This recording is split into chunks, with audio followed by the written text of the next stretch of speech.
Good afternoon. It's an honor to join you at the Central Europe Summit, and I'm grateful to the Center for Fundamental Rights and the Oikonomos Economic Research Foundation for the invitation.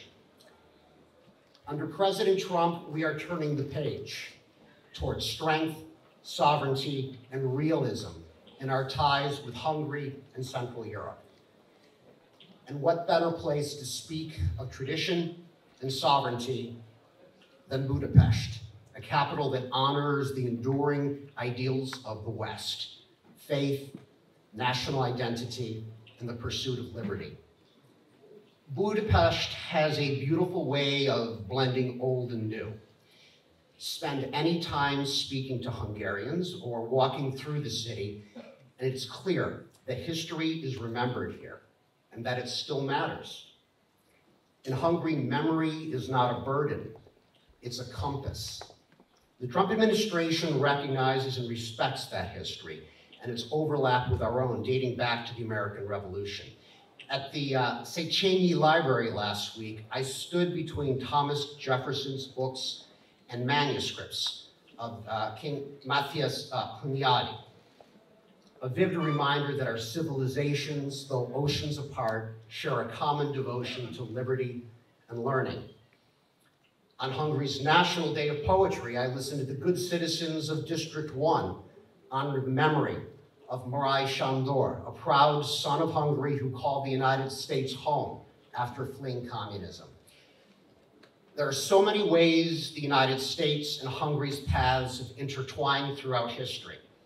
And this new era in United States-Hungary relations affords us new opportunities to walk forward together in the 21st century. If I may start with first principles.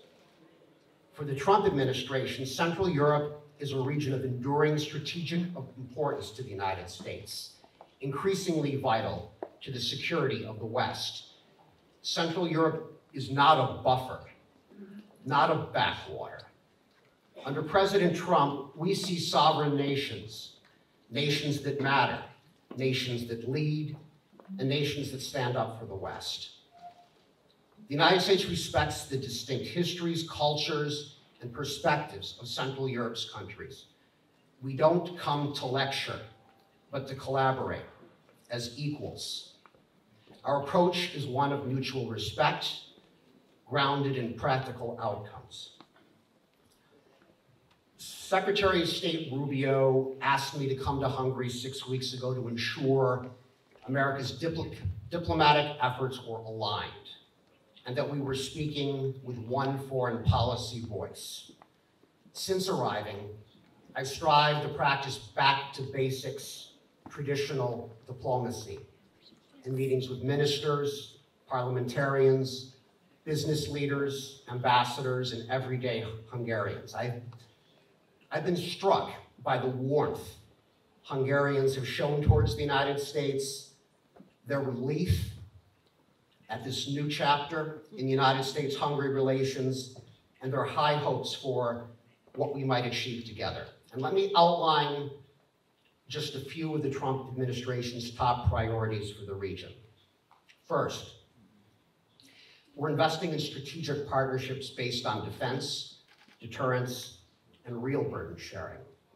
President Trump has made clear that Europeans should shoulder more responsibility for European security. A stronger Europe, especially in this region, will be vital to peace on the continent. The administration applauds countries like Hungary, Poland, and Romania that meet or exceed NATO commitments. These nations understand what often gets lost in policy debates. Peace doesn't come from hand-wringing. It comes from strength, from deterrence, from being prepared to defend what you love. As the administration has made clear, this means going further, increasing spending up to 5% over time to face the threats we all acknowledge. And for our part, the United States is strengthening our rotational presence, advancing interoperability, and deepening bilateral defense ties across the region. We welcome regional support for ongoing U.S. efforts to help Ukraine secure a durable and just peace. Secretary Rubio said at the recent NATO summit, quote, "We will know soon enough in a matter of weeks, not months, whether Russia is serious about peace or not," end quote. And that clarity is the result of swift U.S. action, using every tool at our disposal, including sanctions. Maintaining sanctions ensures the President and Secretary of State retain maximum leverage to bring both sides to the table. And ending this war requires solidarity among the nations of the region. It's the only path to peace in Europe, and the administration will apply all necessary pressure to get there. Second, the administration is supporting energy security and infrastructure diversification. From day one, President Trump prioritized energy, and within hours of taking oath of office, he had released a plan to unleash America's affordable and reliable natural resources around the world. Energy security is national security. Our support for U.S. nuclear fuel, small modular reactors, LNG exports, and interconnectivity projects reflects a deeper commitment, helping our European allies avoid strategic overdependence, wherever it may lie. American energy is safer, stronger, more secure. We want our allies to have access to safe, affordable, and secure energy. The 3 Cs initiative is a prime example of how working together unlocks growth. This framework, linking the Adriatic, Baltic, and Black Seas, is building out critical north-south infrastructure across 143 priority projects. We look forward to senior United States government participation in the 3SI's 10th anniversary summit later this month in Warsaw. And third, we're pursuing transparent economic engagement. President Trump's trade policy is rooted in reciprocity, making sure that others treat us the same way that we treat them. We respect that every country must make its own decisions about trade and investment, but we also emphasize the need for clear-eyed assessments of strategic risk. President Trump is clear. China poses strategic challenges to the United States and our allies, challenges that require vigilance, transparency, and unity. Secretary Rubio has said that countering China's malign practices is a top priority for the United States and increasingly for others. Whether it's about digital infrastructure, technology transfer, or critical sectors, we encourage all of our partners to make choices that support long-term sovereignty. We'll always advocate for what is best for the United States, but this isn't about choosing sides. It's about preserving control over your own future. And that's why the United States under President Trump is open for business. We're seeking the best commercial partnerships from investors worldwide, and we're committed to offering the highest quality goods and services to your markets.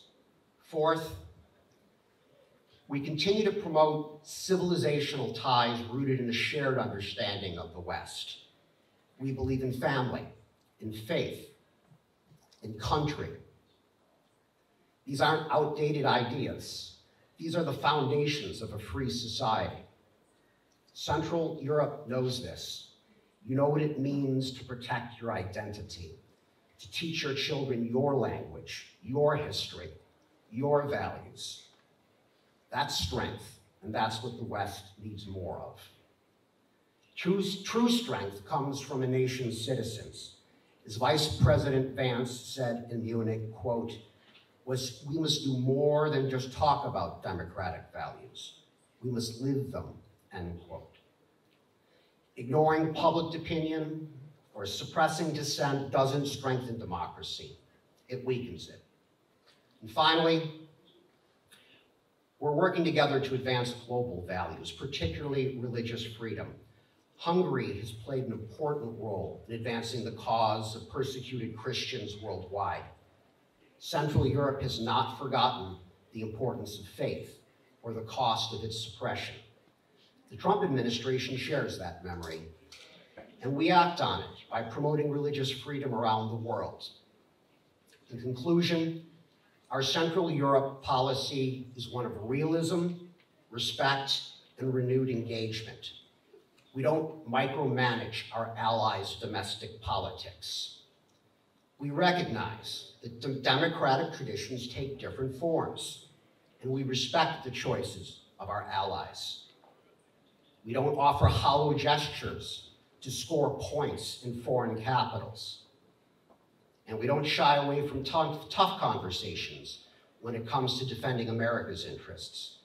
What we do seek are strong, sovereign, and self-confident partners committed to democracy and commerce, contributing to our common defense, and charting their own path in a dangerous world.